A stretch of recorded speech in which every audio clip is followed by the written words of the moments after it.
जी cafe 8 आज के lecture का आगाज करते हैं। आज हमारा इस पूरे चैप्टर का सबसे अहम लेक्चर है। अटेंटिव हो के आपने सुनना है, छोटे छोटे कंसेप्ट्स हैं। लेकिन लेक्चर स्टार्ट करने से पहले मुझे ये बता दीजिए, कल के लेक्चर में जो चीज़ें हमने पढ़ी आपको समझ आ गई? उनमें कोई प्रॉब्लम तो नहीं है? कोई क्वेश्चन पूछना चाहते हो तो पूछ लें। सैम्पलिंग रिस्क और नॉन सैम्पलिंग रिस्क की एग्जांपल देखिए। अगर सैम्पलिंग की वजह से हम देखिए डिटेक्शन रिस्क क्या है? मिस स्टेटमेंट डिटेक्ट ना कर पाना। सैम्पलिंग रिस्क क्या है? अगर मिस स्टेटमेंट सैम्पलिंग की वजह से हम डिटेक्ट नहीं कर पाए, ये सैम्पलिंग रिस्क है। और अगर मिस स्टेटमेंट सैम्पलिंग के अलावा किसी और वजह से, यानी ऑडिटर की वजह से, उसकी नाअहली की वजह से मिस स्टेटमेंट डिटेक्ट नहीं कर पाए, ये नॉन सैम्पलिंग रिस्क है। ठीक है, हमने 100 में से 40 आइटम सेलेक्ट की। जो आइटम नंबर 75 थी, जो सिलेक्शन में नहीं आई, उसमें गड़बड़ थी, मिस स्टेटमेंट थी, हम डिटेक्ट नहीं कर सके। कौन सा रिस्क है? सैम्पलिंग रिस्क, क्योंकि सैम्पलिंग की वजह से हुआ है ना। सैम्पलिंग रिस्क में ऑडिटर का कसूर नहीं है, क्यों? स्टैंडर्ड इजाजत देते हैं सैम्पलिंग करने की। अच्छा, और अगर उन्हें 40 में से मिस स्टेटमेंट होती जो हमने सेलेक्ट किया है, ये नॉन, क्योंकि इस मिस स्टेटमेंट को डिटेक्ट ना करने का कसूर सैम्पलिंग का नहीं है, ऑडिटर का। ये non sampling risk. Non sampling risk में ऑडिटर को माफी नहीं मिलती। ठीक है, तो सैम्पलिंग रिस्क की डेफिनेशन से थोड़ी ना टेक्निकल वर्ड्स में लिखी हुई है। सिंपल इसकी डेफिनेशन ये है, सैम्पलिंग की वजह से जो आइटम मिस स्टेटमेंट आइडेंटिफाई नहीं कर पाता, वो सैम्पलिंग रिस्क है। और सैम्पलिंग के अलावा किसी और रीजन की वजह से, यानी अपनी नाअहली की वजह से काम सही प्लान नहीं किया, परफॉर्म नहीं किया, सुपरवाइज नहीं किया, रिव्यू नहीं किया, टीम ठीक नहीं थी, इसकी वजह से अगर ऑडिटर मिस स्टेटमेंट को डिटेक्ट ना कर पाए, नॉन सैम्पलिंग रिस्क है। क्लियर हो गया? सैम्पलिंग रिस्क की डेफिनेशन थोड़ी सी आपको टेक्निकल वर्ड्स में लगेगी, लेकिन जब आप इसके ऊपर गौर करेंगे समझ आ जाती है कि risk that auditor's conclusion based on sample might be different from the conclusion if entire population would have been tested. ठीक है, थोड़ा सा सोचेंगे ना। अच्छा, अगर सारी पॉपुलेशन टेस्ट करते तो कुछ और कंक्लूजन होता। सैंपल की बेस पे कुछ, मैंने 40 आइटम सेलेक्ट की सैंपल में, उसकी बेस पे मैंने कहा पॉपुलेशन ठीक है। अगर मैं 100 की 100 चेक करता तो 75 नंबर भी आ जाती। उस सूरत में कंक्लूजन होता कि पॉपुलेशन गलत है, लेकिन सैंपल की बेस पे मेरा कंक्लूजन डिफरेंट है। सारी पॉपुलेशन टेस्ट करता तो कंक्लूजन डिफरेंट होता। ये किस वजह से है? सैंपलिंग। इसी वजह से, क्योंकि सारी पॉपुलेशन टेस्ट नहीं की। क्लियर हो गया जी? जी, और कोई क्वेश्चन? जी जी पूछिए। सैम्पलिंग में भी तो हम सिलेक्शन परफॉर्म करते हैं, ट्रांजैक्शंस को सिलेक्ट करते हैं, तो फिर सैम्पलिंग में और सिलेक्शन में क्या फर्क है? सैम्पलिंग में और सिलेक्शन में क्या फर्क है? सिलेक्शन कई तरीकों से हो सकती है। सिलेक्शन कई तरीकों से हो सकती है। ठीक है, सिलेक्शन अपनी मर्जी से, प्रिंसिपल साहब ने कहा एक स्टूडेंट को इनाम देना है, अपनी मर्जी से कर सकते हैं। मैं कहा ये स्टूडेंट मुझे जाओ भाई इनाम ले जाओ, ये भी सिलेक्शन का तरीकाकार है। सिलेक्शन एक तरीका, अकड़ बकड़ बम्बे वो करके भी कर सकते हैं, ये भी सिलेक्शन का तरीकाकार है। सिलेक्शन के बहुत से तरीकेकार है ना। ठीक है, तो सैम्पलिंग उनमें से एक तरीका है, सैम्पलिंग के अलावा भी तरीके हैं। ठीक है, सिलेक्शन के 3 तरीके बताए ना आपको। Selection mean 100% selection, specific item selection, sampling. 100% की भी एग्जांपल दी, स्पेसिफिक आइटम की भी एग्जांपल दी, और सैम्पलिंग को हम डिटेल में पढ़ रहे हैं। क्लियर हो गया मेरे भाई? तो यूं कह लीजिए, sampling is a method of selecting items. Sampling is a type of selecting items. Item को सेलेक्ट करने का एक तरीका है सैम्पलिंग। जी मेरे भाई। करता उन्होंने कहा सर सैंपल कैसे पॉपुलेशन को रिप्रेजेंट कर सकता है? देखिए 100% परफेक्टली रिप्रेजेंट नहीं करता सैंपल पॉपुलेशन को, लेकिन एक रिप्रेजेंटेटिव, रीजनेबल रिप्रेजेंटेटिव हो जाता है अगर सैम्पलिंग अच्छे तरीके से की हो, सैंपल सही तरीके से उठाया हो। ठीक है, देखें अगर मैं यूं सैंपल करूं, क्लास में से कुछ बच्चे उठाने हैं जो कि क्लास का रिप्रेजेंटेटिव हो, अब ये सैंपल क्लास का रिप्रेजेंटेटिव होगा कि नहीं होगा, ये मेरे मेथड के ऊपर डिपेंड करता है। अगर मैं कहूं 10 बच्चे 20 बच्चे उठाने हैं, मैं कहूं ये टॉप के 20 ये सारे उठा के भेज दिए, क्या ये रिप्रेजेंटेटिव है? एंड से सारे उठा के भेज दिए, ये रिप्रेजेंटेटिव नहीं है। और हर बेंच में से एक एक बच्चा उठा के भेजा, ये बेहतर रिप्रेजेंटेटिव है। हालांकि अभी भी 100% रिप्रेजेंटेटिव नहीं है, लेकिन बेहतर। तो इस तरीके से हम एक आइडियल रिप्रेजेंटेटिव तो नहीं कभी भी उठा पाते, लेकिन एक रीजनेबल। अगर कभी आइडियल या परफेक्ट रिप्रेजेंटेटिव सैंपल का हम उठाने के काबिल होते ना, सोचिए फिर सैंपलिंग रिस्क 0 हुआ करता। अगर सैंपल पॉपुलेशन का 100% रिप्रेजेंटेटिव होता, सैंपलिंग रिस्क होता ही इस वजह से है कि वो पॉपुलेशन का 100% रिप्रेजेंटेटिव नहीं होता। सवाल से सवाल ना उठाया करें आप लोग, अपना सवाल है 10 दफा पूछे, उसके सवाल से सवाल आप पूछिए। नॉन सैम्पलिंग रिस्क में लाइन लिखी हुई है इट शुड बी 0। इसका मतलब क्या है कि नाअहली, अगर ऑडिटर की नाअहली है ना, उसकी वजह से कोई मिस स्टेटमेंट डिटेक्ट नहीं कर सका, उसकी माफी नहीं है, गोली मार दो उसको। Non sampling risk should be 0 का मतलब क्या है कि इनएडिक्वेट प्लानिंग, इनएडिक्वेट परफॉर्मेंस, इनएडिक्वेट सुपरविजन रिव्यू, ये नहीं होनी चाहिए, इसकी कोई माफी नहीं है। ये 1% भी हुई ना तो ऑडिटर को पकड़ लेंगे। हाँ, इनहेरेंट रिस्क की वजह से हो सकती है, इसलिए तो सैम्पलिंग रिस्क की इजाजत है। लेकिन इनहेरेंट रिस्क में कहीं पे ये था कि ऑडिटर इनएक्सपीरियंस्ड है, वो भी लिमिटेशन है। ऑडिटर के पास नॉलेज नहीं है, वो भी इनहेरेंट, वो था लिमिटेशन नहीं जी।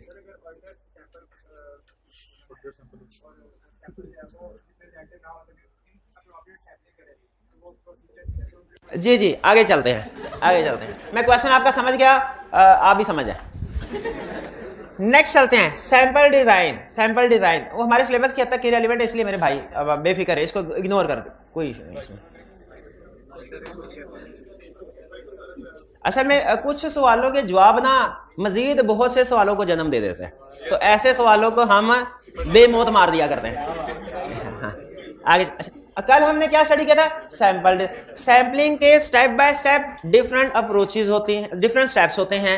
4 बड़े स्टेप्स हैं सैंपलिंग के, याद है? सैंपल को डिजाइन करना, प्रोसीजर परफॉर्म करना, प्रोजेक्शन करना, रिजल्ट इवैल्यूएट करना। 4 स्टेप्स हैं सैंपलिंग के बड़े, सैंपल को डिजाइन करना, प्रोसीजर परफॉर्म करना, प्रोजेक्शन करना, रिजल्ट इवैल्यूएट करना। हम स्टडी कर रहे हैं आज पहला, सैंपल डिजाइन। आपका अगला जो पूरा चैप्टर है ना, वो इस सैंपलिंग के स्टेप्स पे डिपेंडेंट है। उसमें हम 4 फेजेस स्टडी करेंगे, डिजाइन भी, प्रोसीजर भी, प्रोजेक्शन भी, रिजल्ट इवैल्यूएट। आज का लेक्चर खास तौर पे डेडिकेटेड है सैंपल डिजाइन, सैंपल को डिजाइन कैसे करना है। और हमने स्टडी किया था सैंपल को डिजाइन करने का मतलब है कि पैरामीटर, रूल्स डिसाइड करना। इसमें क्या क्या स्टेप्स हैं? सबसे पहले हमने स्टेप नंबर 1, हमने सैंपलिंग का पर्पस डिसाइड करना है कि टेस्ट ऑफ कंट्रोल के लिए कर रहे हैं कि टेस्ट ऑफ डिटेल्स के लिए कर रहे हैं। हम कंप्लीटनेस की असर्शन को चेक कर रहे हैं कि अकरेंस की असर्शन को। क्यों? क्योंकि पर्पस के लिहाज से पॉपुलेशन डिसाइड होती है। कंप्लीटनेस की असर्शन चेक करनी है तो हमारी पॉपुलेशन मींस वो आइटम जिनमें से हमने सैंपल उठाना है, वो कुछ और होगी। कंप्लीटनेस के लिए वो जीडीएन बन जाएगी पॉपुलेशन। लेकिन अगर अकरेंस को वेरीफाई करना चाहते हैं तो वो रिकॉर्डेड सेल इनवॉइसेस बन जाएगी। तो स्टेप नंबर 1 आपने डिटरमिन करना है पर्पस एंड पॉपुलेशन। डिसाइड कर लिया। फर्ज कीजिए हमने डिसाइड किया सेल्स पे, हमने टेस्ट ऑफ कंट्रोल के टेस्ट ऑफ डिटेल परफॉर्म करना है। सेल्स पे फर्ज कीजिए टेस्ट ऑफ डिटेल्स, और मकसद है हमारा अकरेंस को चेक करना कि जो सेल्स रिकॉर्ड हुई है एक्चुअली अकर हुई है कि नहीं। अकरेंस का यही मतलब था ना, चैप्टर 3 में अकरेंस का यही मतलब बड़ा था कि रिकॉर्डेड सेल्स एक्चुअली अकर हुई है कि नहीं देखना चाह रहे हैं, क्योंकि हमें खदशा है कि सेल्स कहीं फेक नहीं रिकॉर्ड हो गई हो। पर्पस डिसाइड कर लिया, उसकी बेस पे population decide. Next, define what will be deviation और मिस स्टेटमेंट। डिसाइड करना है डेविएशन क्या। अच्छा, एक चीज ध्यान में रखिएगा, सैंपलिंग टेस्ट ऑफ कंट्रोल के लिए भी परफॉर्म होती है, सैंपलिंग टेस्ट ऑफ डिटेल्स के लिए भी परफॉर्म होती है। मेरे पास एक ऑप्शन थी, पहले टेस्ट ऑफ कंट्रोल्स के स्टेप सारे बताओ, फिर टेस्ट ऑफ डिटेल्स के सारे स्टेप बताओ।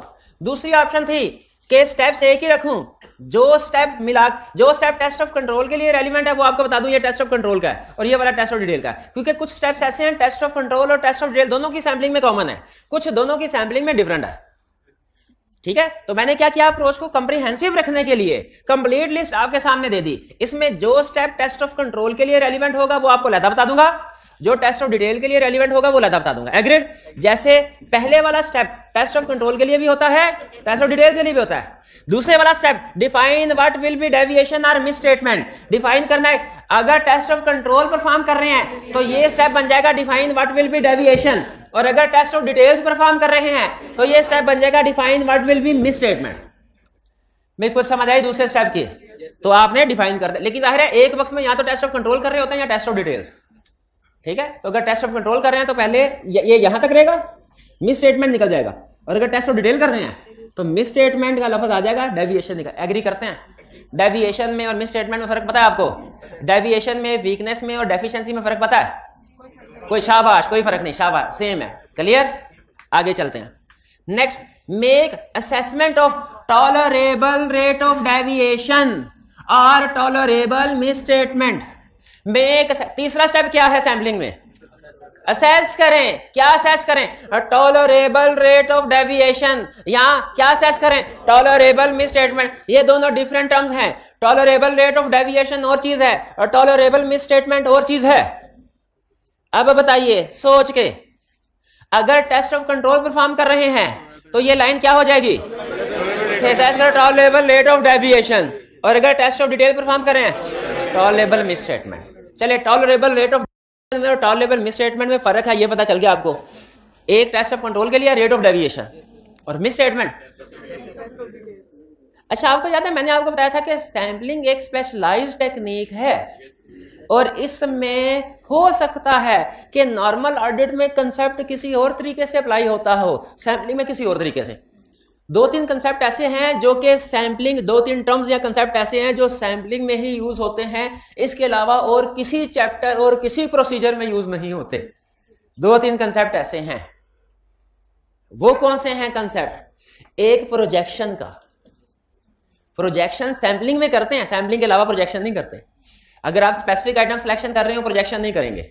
100% आइटम को सिलेक्ट करें प्रोजेक्शन नहीं करेंगे। सैम्पलिंग करें तभी प्रोजेक्शन करें। एक और आपको इंटरेस्टिंग बात बताऊं, एक फर्क तो ये बता दिया ना आपको कि सैम्पलिंग में प्रोजेक्शन होती है, नॉर्मल ऑडिट में नहीं होते। दूसरा फर्क, नॉर्मल ऑडिट में स्कोप लिमिटेशन होती है, सैम्पलिंग में स्कोप लिमिटेशन नहीं होती। ये कल डिस्कशन हुई थी ना। जिस मसले को, गड़बड़ को नॉर्मल ऑडिट में हम स्कोप लिमिटेशन कहते हैं, सैम्पलिंग में उसे क्या कहते हैं? डेविएशन। डेविएशन, ठीक है। क्योंकि नॉर्मल ऑडिट में हम ओपिनियन को जब मॉडिफाई करते हैं ना तो हम कहते हैं कि उसको डिफरेंट 3-4 टाइप्स बता देते हैं। सैम्पलिंग में हमारे सिर्फ दो ही कंक्लूजन होते हैं, दो तरह। या तो पॉपुलेशन ठीक है या गड़बड़ है, बस। गड़बड़ किस किस्म की है ये सैम्पलिंग में नहीं एक्सप्लेन किया जाता।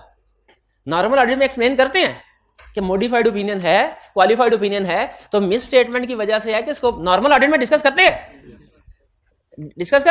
लेकिन सैम्पलिंग में अगर कोई गड़बड़ हो तो हम उसके आगे फर्दर टाइप डिस्कस नहीं करते कि ये स्कोप लिमिटेशन है कि मिस स्टेटमेंट है। इसीलिए चाहे स्कोप लिमिटेशन चाहे मिस स्टेटमेंट, उसको इकट्ठा करके एक ही कैटेगरी में ले आते हैं। वो क्या कैटेगरी है? वो क्या? Miss statement. तो पहला फर्क क्या बताया आपको कि सैम्पलिंग में प्रोजेक्शन होती है, नॉर्मल ऑडिट में प्रोजेक्शन नहीं होती। दूसरा फर्क क्या बताया? नॉर्मल ऑडिट में स्कोप लिमिटेशन होती है, सैम्पलिंग में स्कोप लिमिटेशन नहीं होती। वो सैम्पलिंग में उसको कहां क्लासिफाई करते हैं? डेविएशन। तीसरा फर्क, नॉर्मल ऑडिट में मटीरियलिटी का कंसेप्ट यूज होता है, सैम्पलिंग में उस मटीरियलिटी के कंसेप्ट की एप्लीकेशन तो है लेकिन उसका नाम मटीरियलिटी नहीं है। उसका नाम मटीरियलिटी नहीं। नॉर्मल ऑडिट में जिसको मटीरियल कहते हैं ना, सैम्पलिंग में उसे टॉलरेबल कहते हैं। अगर आप थोड़ा सा सोचें तो कंसेप्ट मिलता है। मटीरियलिटी का मतलब भी यही होता है, ये मटीरियलिटी लेवल है ना मेरा, अगर इससे नीचे नीचे गड़बड़ होंगी ना तो मैं कहूंगा ठीक है, बर्दाश्त कर लूंगा। मटीरियलिटी से बर्दाश्त मतलब मैं कहूंगा ठीक है, और उससे ऊपर की होंगी मैं बर्दाश्त नहीं करूंगा। मैं कहूंगा या तो इसको ठीक करो वरना मैं ओपिनियन क्वालिफाई करने लगाऊं। बर्दाश्त मटीरियलिटी में यही होता है ना। सिमिलर कंसेप्ट है टॉलरेबल का। अगर आपका टॉलरेबल का लेवल ये है ना और उससे नीचे नीचे की गड़बड़ है तो आप बर्दाश्त करेंगे। आप कहेंगे ठीक है, पॉपुलेशन ठीक है, हालांकि सैंपल में हमें थोड़ी बहुत प्रॉब्लम नजर आई लेकिन वो टॉलरेबल से कम थी इसीलिए पॉपुलेशन ठीक है। लेकिन अगर ये गड़बड़ सैंपलिंग में गड़बड़ मिले और वो टॉलरेबल से ऊपर चली जाए, हम कहेंगे ना अब टॉलरेट नहीं करना हमने, अब बर्दाश्त नहीं करना, अब शोर मचा देना, क्या गड़बड़ है, गड़बड़ है। टॉलरेबल सोचे, टॉलरेबल और मटीरियलिटी का काम करने का तरीकाकार बैक एंड पे एक ही है। इसीलिए कहा जाता है कि जो टॉलरेबल है ना ये बेसिकली एप्लीकेशन ऑफ मटीरियलिटी है इन सैम्पलिंग। लेकिन पूरी सैम्पलिंग में आप लफ्ज मटीरियल नहीं देखें, मटीरियलिटी का वर्ड यूज नहीं करेंगे सैम्पलिंग के अंदर। सैम्पलिंग के चैप्टर के अंदर क्या वर्ड यूज करेंगे? टॉलरेबल का। अगर टेस्ट ऑफ डिटेल्स परफॉर्म कर रहे हैं उसे कहेंगे टॉलरेबल मिस स्टेटमेंट। अगर टेस्ट ऑफ कंट्रोल परफॉर्म कर रहे हैं उसे कहेंगे टॉलरेबल रेट ऑफ डेविएशन। शाबाश, समझ आया? Make assessment of tolerable rate of deviation और टॉलरेबल मिस। आसान अल्फाज में क्या कह रहा है? आसान अल्फाज में कि अगर आप टेस्ट ऑफ कंट्रोल परफॉर्म कर रहे हो उसका मटीरियलिटी लेवल डिसाइड कर लो, और अगर टेस्ट ऑफ डिटेल परफॉर्म कर रहे हो उसका मटीरियलिटी लेवल डिसाइड कर लो। सैम्पलिंग में टेस्ट ऑफ कंट्रोल के मटीरियलिटी लेवल को क्या कहते हैं? टॉलरेबल रेट ऑफ सैम्पलिंग में टेस्ट ऑफ डिटेल्स के मटेरियलिटी लेवल को क्या कहते हैं? Tolerable misstatement. ठीक है, ये आसान कंसेप्ट है। अब जिन अल्फाज में वो कंसेप्ट बता रहा है वो अल्फाज यूज कर लें, करें। टॉलरेबल मिसस्टेटमेंट, पूछे सर टॉलरेबल मिसस्टेटमेंट क्या होता है? कंसेप्चुअली बताऊं कि स्टैंडर्ड के अल्फाज में? कंसेप्चुअली टॉलरेबल मिसस्टेटमेंट का मतलब है मटेरियलिटी लेवल, और ये बस टर्म इसलिए डिफरेंट है कि ये उसकी एप्लीकेशन उसी की है, सिर्फ सैम्पलिंग में यूज हो रहा है, इसलिए सैम्पलिंग की अपनी टर्म दी हुई है। स्टैंडर्ड कहता है tolerable amount is the amount set by auditor, determined by auditor. Tolerable amount is the amount of misstatement set by auditor for which auditor obtains assurance that actual misstatements in population do not exceed from this amount. Clear हुआ? फिर से सुने। Tolerable misstatement is the amount of misstatement जो कि auditor set करता है for which, और इसके बारे में ऑडिटर तसल्ली करता है क्या कि पॉपुलेशन में इस अमाउंट से ज्यादा की मिसस्टेटमेंट ना हो। देखिए यही कह रहा है, tolerable misstatement is the amount set bye auditor in respect of which for which auditor obtain assurance. क्या एश्योरेंस ऑब्टेन करता है? That the actual misstatement in population does not exceed from this amount. यानी auditor ये amount set करेगा और फिर अपनी तसल्ली करेगा कि पॉपुलेशन में इस अमाउंट से ज्यादा की मिसस्टेटमेंट ना हो, इससे कम की हो। अब अगली बात सुने जो उसने नहीं लिखी, अगर इससे कम की मिसस्टेटमेंट होगी तो ऑडिटर कहेगा कि पॉपुलेशन ठीक है, और अगर इससे ज्यादा की मिसस्टेटमेंट होगी तो ऑडिटर क्या कहेगा? पॉपुलेशन में गड़बड़ है। भी समझ आए? टॉलरेबल मिसस्टेटमेंट ये अमाउंट है जो ऑडिटर सेट करता है, जैसे 5% ऑफ मटेरियलिटी सेट किया, वो भी ऑडिटर ही करता है ना। Tolerable misstatement is the amount set bye auditor, और इसके बारे में ऑडिटर प्रोसीजर परफॉर्म करके एश्योरेंस ऑब्टेन करेगा, तसल्ली करेगा क्या कि जो पॉपुलेशन में मिसस्टेटमेंट है ना, यानी ऑडिटर ये देख रहा होता है कि मैंने सैंपलिंग करके जो भी मिसस्टेटमेंट आइडेंटिफाई की, उनको जो भी प्रोजेक्शन की, और प्रोजेक्शन करने के बाद जो मुझे मिसस्टेटमेंट आई वो इस टॉलरेबल मिसस्टेटमेंट से ज्यादा ना हो। अगर उसे कम हो, ज्यादा ना हो का मतलब क्या है? कम हो। अगर उसकी जो मिसस्टेटमेंट जो ऑडिटर ने आइडेंटिफाई किए हैं, जो प्रोजेक्शन वगैरह की है, अगर वो टॉलरेबल मिसस्टेटमेंट से कम होगी, ऑडिटर क्या कहेगा? पॉपुलेशन ठीक है। और अगर उससे ज्यादा होगी, पॉपुलेशन में गड़बड़ है। क्लियर हुई है बात? नहीं समझ आई? फिर से ये जो कंपैरिजन करेगा ना, ये काम करने के बाद करेगा, लेकिन ये जो लेवल डिसाइड करना है ना टॉलरेबल, ये अभी कर लेगा, अभी कर। देखिए ये जो कंपैरिजन मैं करवा रहा हूं ना आपको कि ऑडिटर ने जो मिसस्टेटमेंट आइडेंटिफाई की वो देखेंगे टॉलरेबल से ज्यादा है कि कम है, ये कंपैरिजन एंड में करेगा, जाहिर है प्रोसीजर परफॉर्म करने के बाद। लेकिन यहां पे टॉलरेबल मिसस्टेटमेंट को डिटरमिन तो अभी कर लेगा ना। अभी मैं आपको टॉलरेबल मिसस्टेटमेंट समझा रहा हूं, प्रोजेक्शन तो नहीं समझा रहा, प्रोजेक्शन तो नहीं समझा रहा। वो तो मैंने आपको साथ ही साथ इसका इस्तेमाल भी बता दिया क्या होगा। टॉलरेबल मिसस्टेटमेंट का कंसेप्ट समझाने के साथ साथ मैंने आपको एक एडिशनल कंसेप्ट भी समझा दिया। वो क्या कि इस टॉलरेबल मिसस्टेटमेंट का इस्तेमाल क्या होता है? जो मटेरियलिटी का इस्तेमाल होता है। मटेरियलिटी का इस्तेमाल क्या होता है कि सारा काम करने के बाद जो मिसस्टेटमेंट सामने आती है, हमने कंपेयर करके देखते हैं कि इससे ऊपर है कि नीचे है। नीचे हो तो हम कहते हैं ओके सारा कुछ, और अगर मिसस्टेटमेंट मटेरियलिटी लेवल से ऊपर हो जाए हम कहते हैं गड़बड़ है। उसी तरह यहां पे एग्जैक्टली वही काम हो रहा है। हम तकरीबन उसी तरीके से कैलकुलेशन करेंगे, उसको बस नाम क्या दे देंगे? Tolerable misstatement. ठीक है, amount set bye auditor in respect of which auditor obtain assurance that. अच्छा ये कैलकुलेशन कैसे होगी इसको छोड़िए, 5% ही समझिए आप। ठीक है, that actual misstatement in population does not exceed from this. Clear हो गया ये?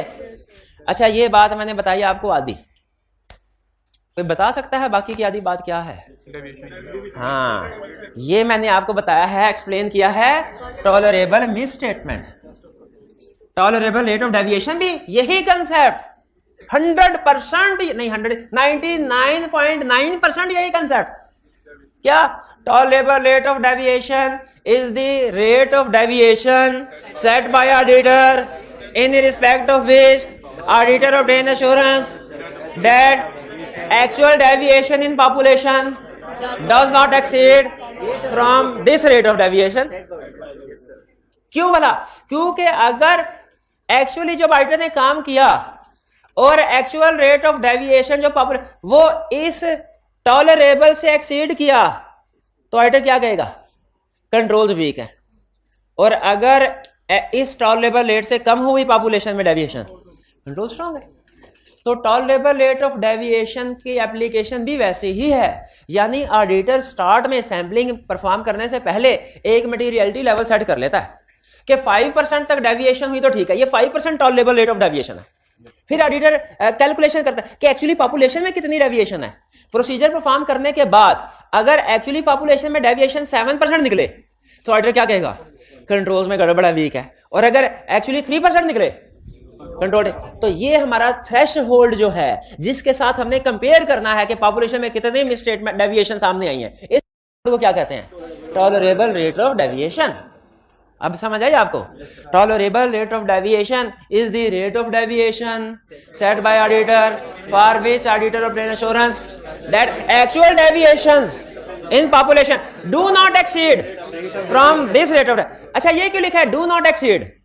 डू नॉट एक्सीड का मतलब क्या है? यानी कम कम रहे, क्योंकि अगर एक्चुअली डेविएशन इस टॉलरेबल से कम कम रहेंगी तो ऑडिटर क्या कहेगा? कंट्रोल स्ट्रांग है। और अगर उसकी डेविएशन जो उसने आइडेंटिफाई की टॉलरेबल से ज्यादा हो गई तो कहेगा कंट्रोल्स वीक है। तो ये एक तरह से मटेरियलिटी लेवल की तरह काम करता है। जो टॉलरेबल रेट ऑफ डेविएशन या टॉलरेबल मिसस्टेटमेंट है ना, ये मटेरियलिटी की तरह काम करता है। हम प्रोसीजर परफॉर्म करने के बाद जो भी गड़बड़ होती है उसे फिर इसके साथ कंपेयर कर लेते हैं। अगर इस लेवल से कम कम की हो तो हम कहते हैं ओके, सैंपलिंग से एविडेंस मिल गया, सैंपलिंग ने हमें सफिशिएंट एप्रोप्रिएट एविडेंस दे दिया। जैसे वो था ना एनालिटिकल प्रोसीजर में जो डिफरेंस आया उसको देखा एक्सेप्टेबल डिफरेंस, उसे कम कम है तो हमने कहा ओके, उससे ज्यादा है तो हमने कहा नहीं और काम भी करो और काम भी करो। एग्जैक्टली वही कंसेप्ट यहां पे है कि सैंपलिंग में हमने एक्सेप्टेबल डिफरेंस को क्या नाम दिया हुआ है? वहां पे भी एनालिटिकल प्रोसीजर में भी एक्सेप्टेबल डिफरेंस के साथ लिखा था ना, वो मटेरियलिटी ही है, मटेरियलिटी ही है। तो यहां पे भी ये जो टॉलरेबल जिसको कह रहे हैं मटेरियलिटी ही है। हम प्रोसीजर परफॉर्म करने के बाद जो बाद में सीखेंगे भी, हम उसके रिजल्ट को कंपेयर करते हैं इस टॉलरेबल के साथ। अगर टॉलरेबल से कम कम हो, अगर मिस स्टेटमेंट या डेविएशन जो भी आप कर रहे हैं टेस्ट ऑफ कंट्रोल, अगर टॉलरेबल से कम हो तो हमारा कंक्लूजन क्या होगा? ठीक है पॉपुलेशन। और अगर उससे ज्यादा हो तो गड़बड़ है। क्लियर? एक दफा जरा टॉलरेबल रेट ऑफ डेविएशन और टॉलरेबल मिस स्टेटमेंट की डेफिनेशन पढ़ लें। और एक चीज ध्यान में रखें, अल्फाज मिलते जुलते हैं, लेकिन अगर उसने टॉलरेबल रेट ऑफ डेविएशन पूछा, आपने टॉलरेबल मिस स्टेटमेंट को छाप दिया, 0 नंबर देगा। अगर टॉलरेबल मिस स्टेटमेंट पूछा, टॉलरेबल रेट ऑफ डेविएशन को छाप दिया, 0 नंबर देगा। और अगली बात सुने, अगर उसने कहा मटेरियलिटी को डिफाइन करें और आपने कहा सर ने तो कहा था कि दोनों एक ही हैं और टॉलरेबल की डेफिनेशन छाप दी, 0 नंबर देगा। और अगर आपको लगे नहीं टॉलरेबल रेट ऑफ डेविएशन की डेफिनेशन मुश्किल है, मटेरियलिटी की आसान है और सर ने कहा है दोनों एक ही हैं, तो अगर उसने एग्जाम में टॉलरेबल रेट ऑफ डेविएशन पूछा, आपने मटेरियलिटी छाप दिया तो देखिए मिलते जुलते हैं कंसेप्ट, बैक एंड पे कंसेप्चुअल वर्किंग सेम है, लेकिन बहरहाल दोनों कंसेप्ट डिफरेंट है। मटेरियलिटी नॉर्मल ऑर्डर में यूज होता है और टॉलरेबल रेट ऑफ डेविएशन और टॉलरेबल मिसस्टेटमेंट सैंपलिंग के अलावा आप पूरे दुनिया के जितने भी स्टैंडर्ड किताबें हैं देख लें, सैंपलिंग के अलावा ना ये टर्म आपको और कहीं चैप्टर में नहीं मिलेगी। टॉलरेबल रेट ऑफ डेविएशन और टॉलरेबल मिस कहीं नहीं मिलेगी, गारंटी के साथ कह रहा है। अभी याद कर लेंगे, अभी हुई नहीं, 3-4 दफा तो बोल बैठा हूं, अभी हुई नहीं। क्या क्या अल्फाज यूज होंगे? Set bye auditor in respect of which auditor obtain assurance that actual rate of deviation in population does not exceed from this. ये क्लियर हो गया? एक तरह से हमने मटेरियलिटी लेवल, ठीक है, काम तो बाद में करना है, मिस स्टेटमेंट बाद में ढूंढेंगे, पहले मटेरियलिटी लेवल डिसाइड कर लिया। अच्छा, आप में से कोई स्टूडेंट बता सकता है कि मैंने पहले डेविएशन लिखा फिर मिस स्टेटमेंट लिखा, फिर नीचे पहले टॉलरेबल रेट ऑफ डेविएशन लिखा फिर टॉलरेबल मिस स्टेटमेंट लिखा? इसलिए कि हालांकि अगर मैं इनको आगे पीछे भी कर दूं ना तो दुनिया का कोई बंदा मुझे गलत साबित नहीं कर सकता। यही फर्क है आई कैप की बुक में और हमारे वाले के है, वो भी ठीक, गलत नहीं है, गलत नहीं है, ठीक है। इक्का दुक्का जगह पे इख्तलाफात हो सकते हैं प्रोफेशनल्स के, वो नेचुरल होते हैं, गलत नहीं। लेकिन क्या है कि वो उस्ताद नहीं है ना बनाने वाला, प्रोफेशनल है, मेरे से ज्यादा कॉम्पिटेंट होगा और मैं वाकई इस बात को मानता हूं, मेरे से ज्यादा एक्सपीरियंस होगा, लेकिन वो उस्ताद नहीं है। उसे नहीं पता स्टूडेंट का माइंड कैसे काम करता है, किन किन मसलों पे आके फंसता है। ठीक है, तो हमने इसीलिए तरतीब के वही कंसेप्ट है, मैं थोड़ा सा आपको बाहर लिखने पर, लेकिन इससे कंसेप्ट बड़े बिल्ड होते हैं, आपको पता भी नहीं चलता आपके कंसेप्ट बिल्ड हो रहे हो। तो इसलिए आपने भी याद रखे, जब कभी ये इस तरह की चीजें लिखनी है ना, तो सिर्फ सही नहीं लिखना, उसको लॉजिकल अरेंजमेंट के साथ भी लिखना, ईजी भी करके लिखना। स्टूडेंट के लिए असूल ये होता है कि चीजें सिर्फ ठीक होना काफी नहीं है, चीजों का आसान होना भी जरूरी होता है। आगे चलते हैं। Make assessment of expected rate of deviation or expected misstatement. ये लो, और टॉलरेबल समझ नहीं आ रही थी और एक और रेट ऑफ डेविएशन आ गया, और टॉलरेबल मिसस्टेटमेंट समझ नहीं आ रही थी और एक और मिसस्टेटमेंट आ गई एक्सपेक्टेड। ये एक्सपेक्टेड रेट ऑफ डेविएशन क्या है और एक्सपेक्टेड मिसस्टेटमेंट क्या, दोनों में फर्क क्या है? Explain with the help of an example. ये भाई हैं, ये घर जाके नहीं पढ़ते, केस स्टडीज में नहीं करते, होम असाइनमेंट नहीं करते, क्लास में बैठ के शोर मचाते रहते हैं। एक ये भाई, एक दूसरे भाई हैं, वो भाई चुप करके बैठे रहते हैं, काम करते रहते हैं, होम असाइनमेंट करके आते हैं, कोई चीज समझ में ना आए सवाल पूछ भी लेते हैं, असाइनमेंट भी करते हैं, टेस्ट भी देते हैं। अब सुनिए आई कैप के यही उनकी ये जिंदगी बना रहे अब। स्टूडेंट को मैंने कहा भाई आपने घर जाके असाइनमेंट करनी होती है, 2 घंटे की ज्यादा से ज्यादा काम होता है, कैलकुलेटेड आपको टास्क दिए जाते हैं ना, 2 घंटे का काम है, और दूसरे भी 2 सब्जेक्ट और 3 सब्जेक्ट आपने पढ़ाए होते हैं, 6 घंटे होंगे सिर्फ। ठीक है, तो आपने घर जाके और करना क्या होता है, 6 घंटे पढ़ लें। तो कहता है सर फैमिली को भी टाइम देना होता है। तो सारे तेरी कौन सी फैमिली है टाइम देना, हमारी फैमिली तो खुद कह रही होगी शुक्र है निकला घर से, कहते हैं निकला घर से, कहते हैं बाहर ही जाओ बाहर है? भाई कोई और भी काम करना है, यही काम करना है कि ये भी करना है? अच्छा अच्छा तो ये भी पेपर देने गया आई कैप का, वो भी पेपर देने गया आई कैप का, दोनों के लिए आई कैप का टॉलरेबल रेट ऑफ डेविएशन कितना है? 50। दोनों के लिए यह है टॉलरेबल, यानी 50 तक की गलतियां करेंगे तो आई कैप पास कर देगा, 50 से ज्यादा यानी 50 से नीचे करेंगे आई कैप कहेगा छोटी मोटी गड़बड़ ओके पास, और 50 से ज्यादा करेंगे आई कैप कहेगा फारिग। टॉलरेबल दोनों के लिए एक है। अब सोच के बताइए भाई, चुप करके बैठना, सोच के बताइए, इनका एक्सपेक्टेड रेट ऑफ डेविएशन या मिस स्टेटमेंट और इनका expected rate of deviation same होगा कि फर्क है? इनका एक्सपेक्टेड रेट ऑफ इनका एक्सपेक्टेड कम है और इनका एक्सपेक्टेड रेट ऑफ डेविएशन ज्यादा है। यह है फर्क टॉलरेबल में और एक्सपेक्टेड में, यह है फर्क टॉलरेबल में एक्सपेक्टेड में। ठीक है, एक्सपेक्टेड। अच्छा मुझे यह बताइए, नहीं समझ आई? टॉलरेबल का मतलब है वो लेवल जिससे नीचे के, फॉर एग्जांपल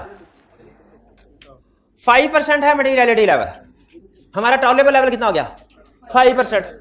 टॉलरेबल लेवल हमारा सारे क्लाइंट के लिए एक जैसा होता है, ऐसे 5% ऑफ प्रॉफिट मटीरियलिटी लेवल यही होता है ना। लेकिन एक क्लाइंट आपका ऐसा है वो थका हुआ है, उसमें FA पास लोग अकाउंटिंग कर रहे हैं, कोई तजर्बा नहीं है उन्हें अकाउंट्स बनाने का। दूसरा क्लाइंट ऐसा है जिसमें चार्टर्ड अकाउंटेंट काम कर रहे हैं, 10-12 साल से काम कर रहे हैं। बताइए मटीरियलिटी लेवल यानी टॉलरेबल दोनों में सेम है, लेकिन एक्सपेक्टेड मिस स्टेटमेंट किस दोनों में सेम है क्या?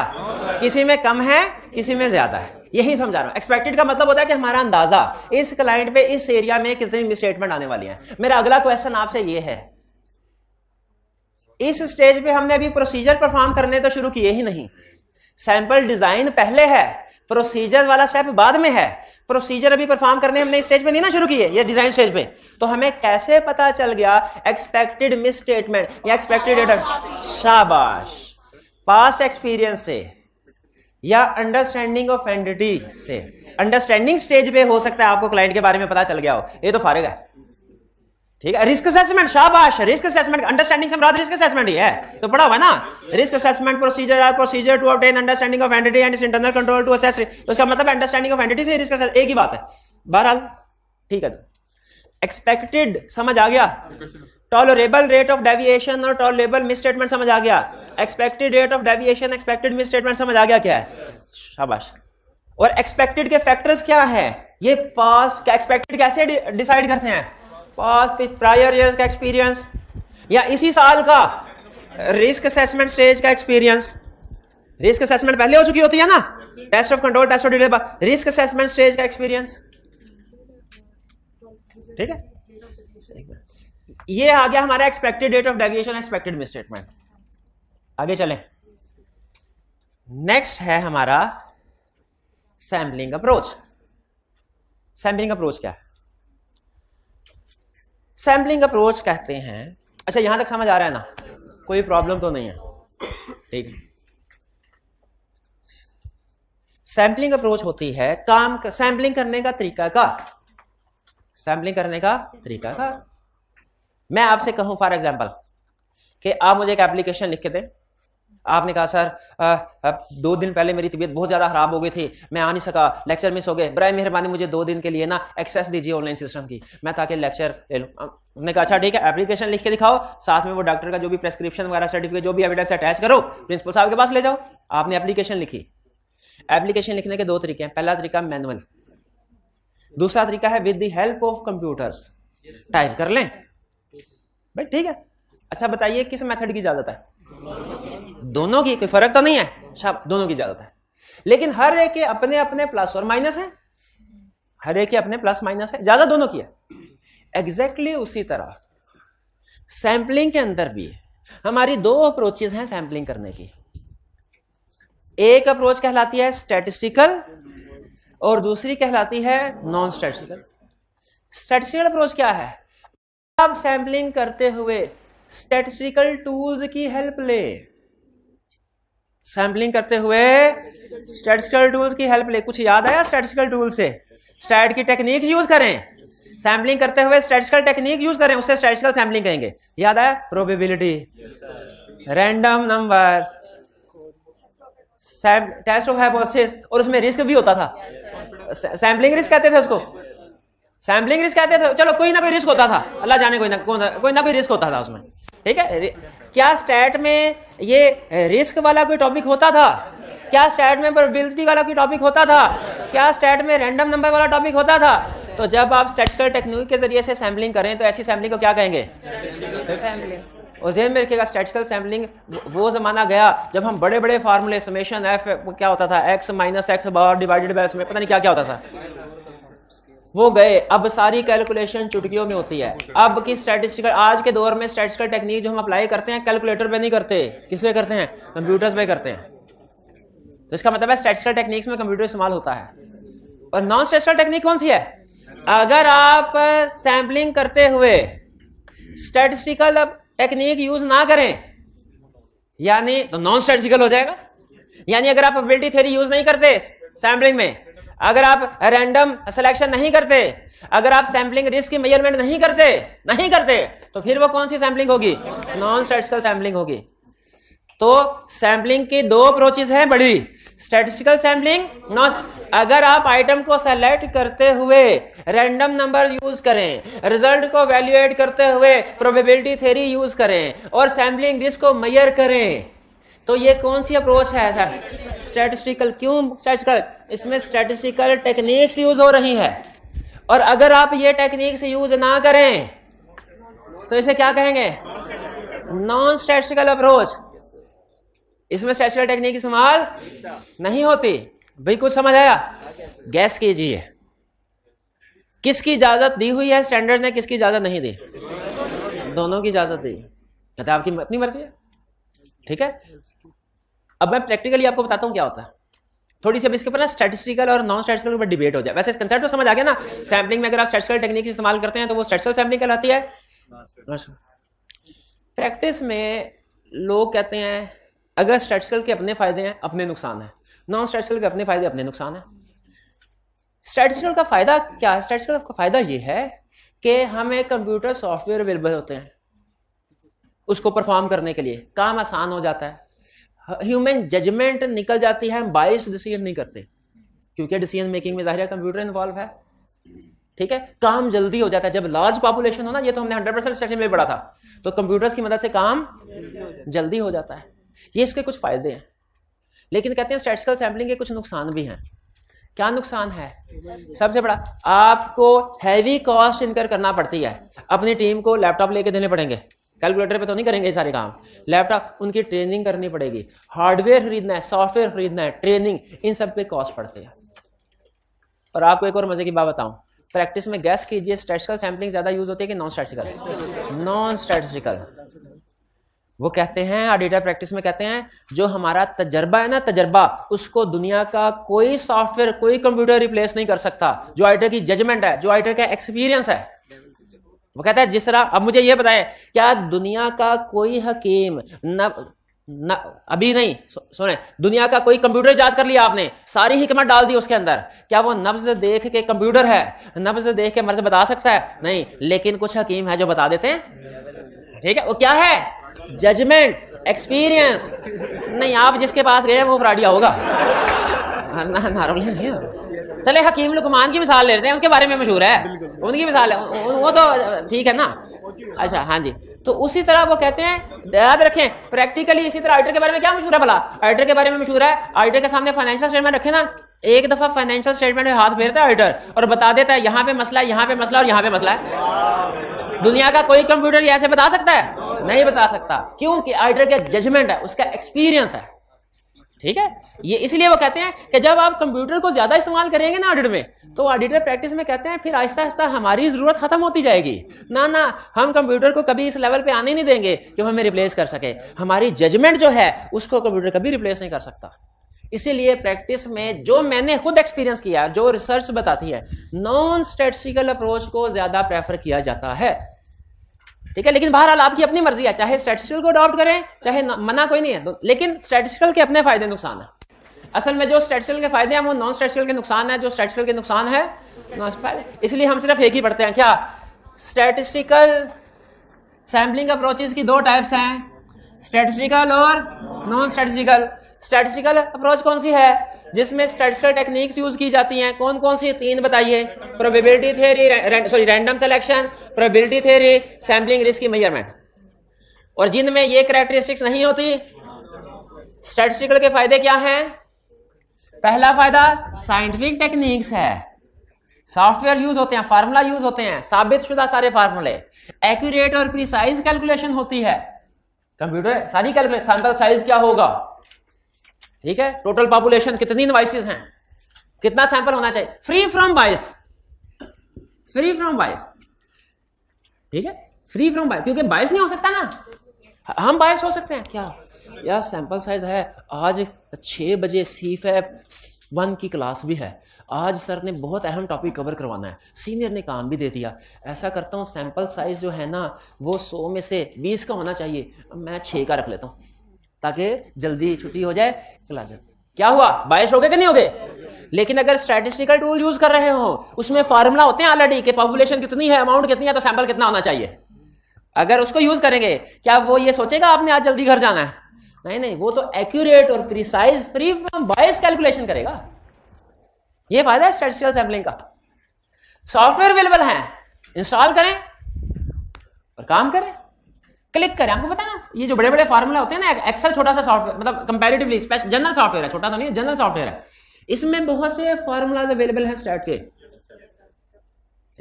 आपको खुद से कैलकुलेशन। लार्ज पॉपुलेशन में इसको यूज करना एफिशिएंट वे होता है, यानी ये कुछ प्रोसीजर अगर रूटीन नेचर के है ना, उनको कंप्यूटर खुद ही परफॉर्म कर, वेरीफाई कर लेता है। डिसएडवांटेजेस क्या है स्टैटिस्टिकल सैंपलिंग के? ह्यूमन जजमेंट इन्वॉल्व नहीं है इसमें, उसको रिप्लेस कर देता है। इन्वेस्टमेंट और ट्रेनिंग की जरूरत है। स्टैट भूल गई होती है हमें, क्या याद है? भूल गई है। फार्मूला याद होना तो दूर की बात है, ये भी नहीं हमें बाज़ औक़ात याद होता कि टॉपिक्स कितने थे, किस में कौन सा टॉपिक अप्लाई करना है किस सिचुएशन में। मिसअंडरस्टैंडिंग हो जाती है कि नहीं हो जाती।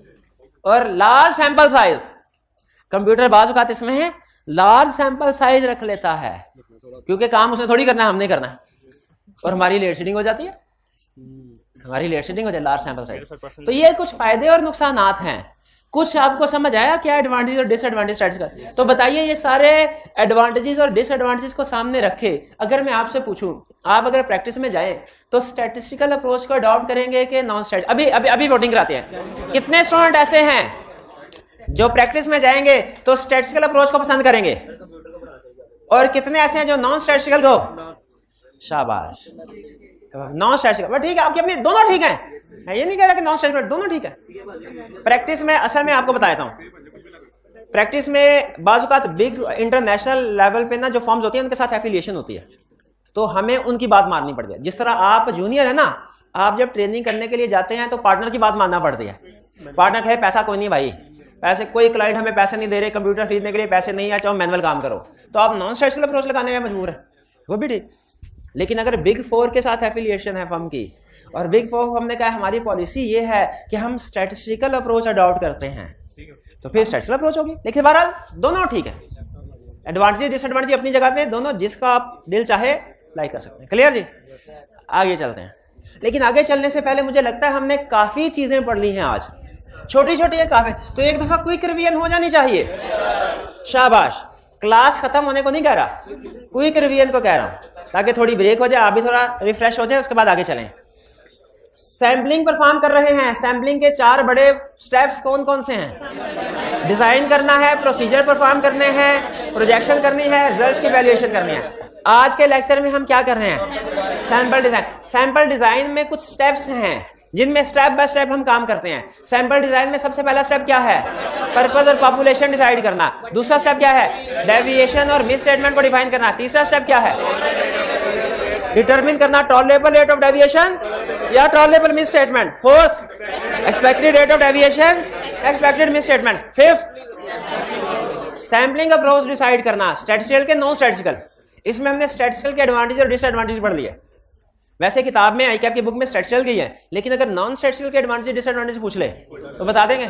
इसको रिवर्स करते हैं, इसको रिवर्स करते हैं, आगे चलते हैं। ये क्या है? अच्छा, आपको ये पता है कि ऑडिटर 100% टेस्टिंग नॉर्मली नहीं करता, सैंपल बेस पे काम करता है। ऑडिटिंग स्टैंडर्ड्स ने ये तो बताया है कि ऑडिटर 100% टेस्टिंग नहीं करेगा, सैंपल साइज सेलेक्ट करके सैंपलिंग करके काम करेगा। लेकिन ये पूरे स्टैंडर्ड में कहीं पे नहीं बताया हुआ कि वो सैंपल साइज क्या होगा। यानी ऑडिटिंग स्टैंडर्ड ने ये नहीं बताया हुआ कि 100 आइटम्स हो तो उसमें से 70% सेलेक्ट करने चाहिए, 50% या 30%। ये उन्होंने कहा ऑडिटर की जजमेंट पे छोड़ दिया। लेकिन 100 से कम होना चाहिए, कितना ये नहीं बताया ऑडिटर की जजमेंट। लेकिन याद रखे प्रोफेशनल जजमेंट पे, और जजमेंट भी हमेशा कुछ ना कुछ फैक्टर्स पे बेस कर रही होती है, कुछ ना कुछ फैक्टर्स पे बेस कर रही होती है। अब जैसे अगर मैंने देखना है क्लास में किसने असाइनमेंट किया है, मैं एक नजर आते सारे स्टूडेंट्स को देखता हूँ, फिर अपनी जजमेंट की बेस पे मैं कहता हूँ भाई असाइनमेंट चेक कराओ, तो कहते सर असाइनमेंट नहीं किए ये जजमेंट। लेकिन याद रखें मेरी ये जजमेंट भी हवाई जजमेंट नहीं है, ये कुछ ना कुछ फैक्टर्स पे डिपेंड कर रही है। जैसे पास्ट एक्सपीरियंस से मुझे पता है कि जिसने असाइनमेंट, जब हम ऐसे देख रहे होते हैं ना स्टूडेंट को, तो जिस स्टूडेंट ने असाइनमेंट नहीं की होती ना, नजरें नीचे कर लेता है। जैसे ड्राइविंग सिखाते हुए जो मोटरसाइकिल सिखाने में पहला असूल ये बताता है कि भाई इशारे पे सार्जेंट खड़ा हो ना, अगर ट्रैफिक वार्डन, और चाह तोड़ना, उसकी तरफ नहीं देखना, उसकी तरफ नहीं देखना। हाँ, जैसे उसकी तरफ देखा उसने बुला लेना है। एक उसकी तरफ नहीं देख और दूसरा उससे जरा साइड पे होकर निकल जाना। हाँ बिल्कुल उसी तरह जिस स्टूडेंट ने असाइनमेंट नहीं की होती ना, वो बड़ा बाअदब और शरीफ बन के निगाहें जो आया बैठा होता, हमें पता चलता था भाई यही है जिसने असाइनमेंट। तो इसका मतलब एग्री करते हैं कि जो जजमेंट होती है ना, जजमेंट वो भी कुछ फैक्टर्स पे डिपेंड कर रही होती है। जजमेंट भी हवाई नहीं होती, प्रोफेशनल जजमेंट। तो उसने यही हमें बताया। याद रखें स्टैंडर्ड ने ये तो कहा कि सैंपलिंग बेसिस के ऊपर काम करें, लेकिन सैंपल साइज क्या होना चाहिए ये उसने खुद कैलकुलेट करके नहीं बताया, उसने हम पे छोड़ दिया। लेकिन कुछ फैक्टर्स बता दिए कि भाई ये फैक्टर्स होंगे तो सैंपल साइज बढ़ा देना, ये फैक्टर्स होंगे तो सैंपल साइज कम कर देना। चलो आज का बाकी का लेक्चर छोड़ा, आज सिर्फ यही कंसेप्ट हम पढ़ लें तो बहुत है। लेकिन अटेंटिव होके ये कंसेप्ट है, इसको क्रॉस किया है और कह रहे सर ये वाला पढ़ना आज हमने। तो ये कंसेप्ट ठीक है। हम सीखने क्या जा रहे हैं कि जब हमने सैंपलिंग करनी है तो सैंपल साइज क्या रखना है, कम रखना है कि ज्यादा रखना है सैंपल साइज। क्योंकि स्टैंडर्ड ने खुद हमें क्वांटिफिकेशन करके नहीं बताया, लेकिन स्टैंडर्ड ने हमें फैक्टर्स बता दिए कि ये फैक्टर हो तो सैंपल साइज कम कर लेना, ये फैक्टर हो तो सैंपल साइज ज्यादा कर लेना, ये फैक्टर्स हो तो सैंपल साइज कम, ये फैक्टर हो तो सैंपल साइज। स्टैंडर्ड में फैक्टर्स बताए हैं। तो अब मैं आपसे ये डिसीजन करवाना चाहता हूं कि जो स्टैंडर्ड्स ने हमें फैक्टर्स बताए हैं ना, जो सैंपल साइज को इफेक्ट करते हैं, वो मैं वन बाय वन आपके सामने उसका नाम लूंगा और आपने बताना है इस फैक्टर की वजह से हमारा सैंपल साइज बढ़ेगा कि कम होगा। प्रैक्टिकली सारे फैक्टर्स को सामने रख के हम डिसीजन करते हैं, ठीक है।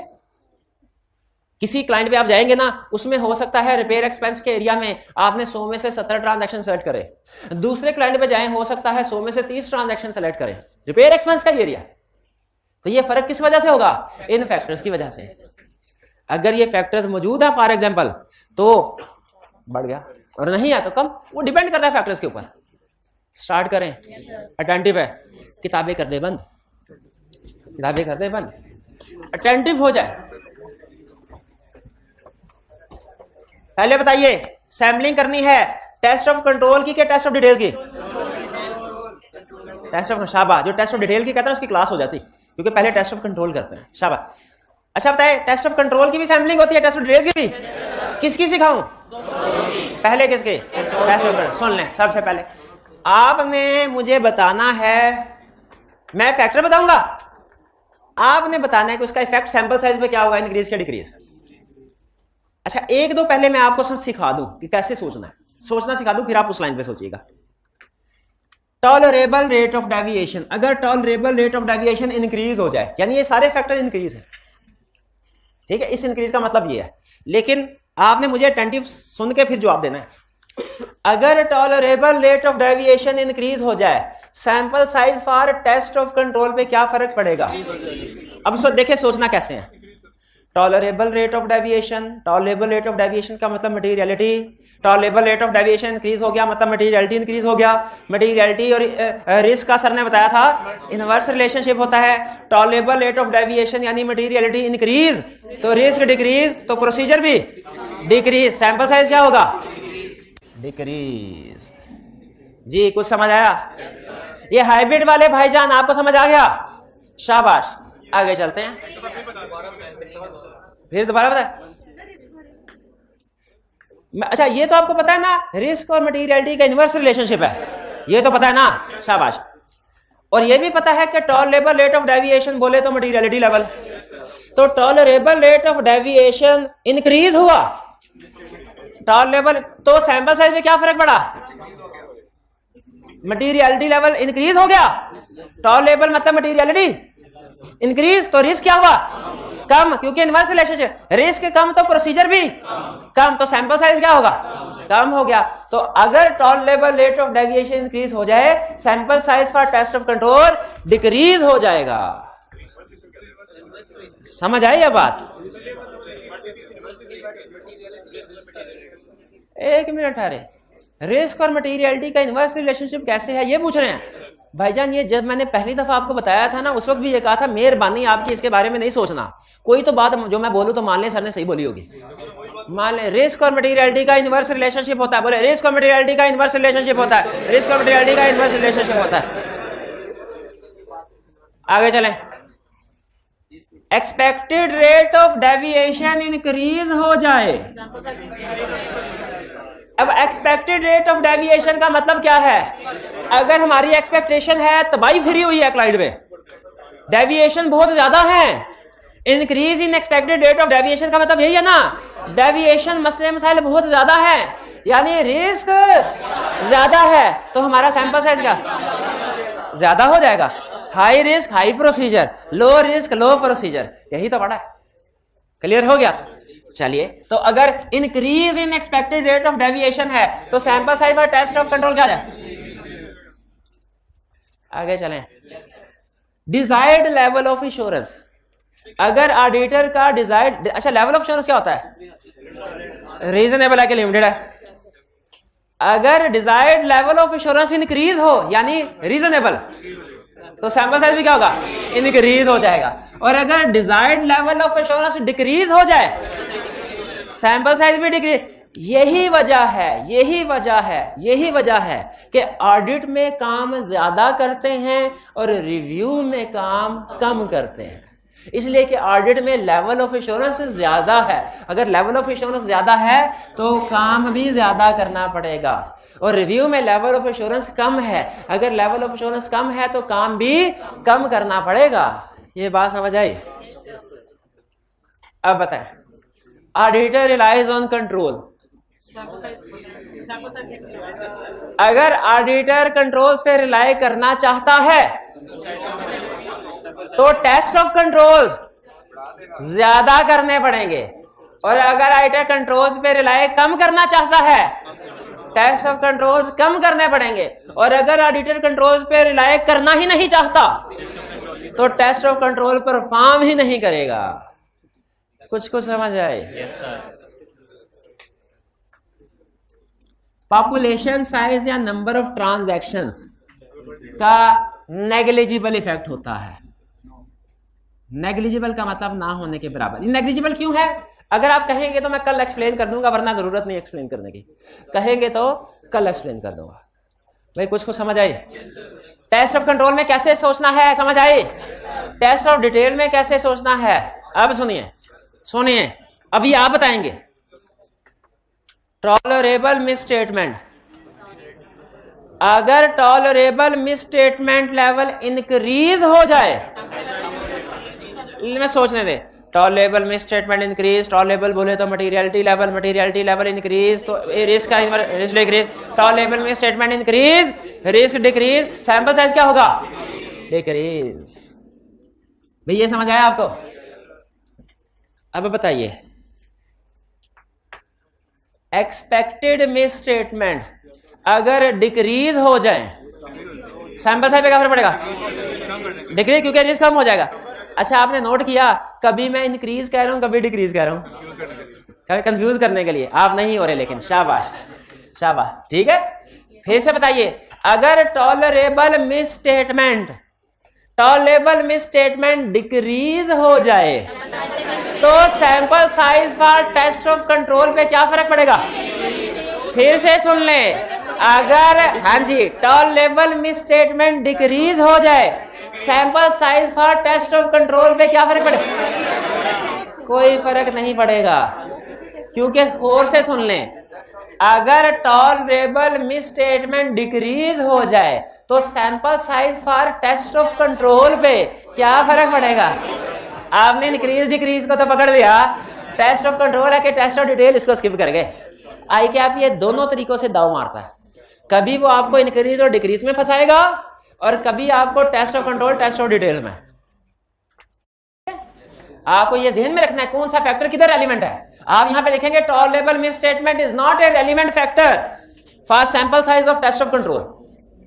ये आंसर है इसका, डिक्रीज नहीं है, इंक्रीज नहीं। समझ आई बात की? Desired level of assurance decrease, sample size for test of control में क्या फर्क पड़ेगा?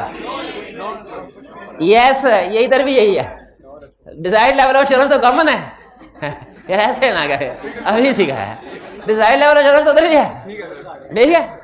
Desired level of assurance increase तो sample size for test of detail increase, और अगर सैंपल अगर desired level of assurance decrease, sample size भी decrease. भाई समझ आ रही है कि नहीं? आपने कुछ भी नहीं करना, सिर्फ इंक्रीज डिक्रीज का फैसला करना है सोच के, सिर्फ इंक्रीज और कुछ भी नहीं करना। लेकिन अगर ये फैसला गलत तो क्वेश्चन गलत। जैसे वो बीआरएस में होता था ना, सिर्फ ये फैसला करना था आइटम ऐड में जाएगी कि लेस में जाएगी, लेकिन अगर गलत साइड पे कर दी तो। स्ट्रैटिफिकेशन ऑफ पॉपुलेशन, स्ट्रैटिफिकेशन से क्या होता है? स्ट्रैटिफिकेशन कहते हैं किसको है? क्लासिफिकेशन से क्या होता है?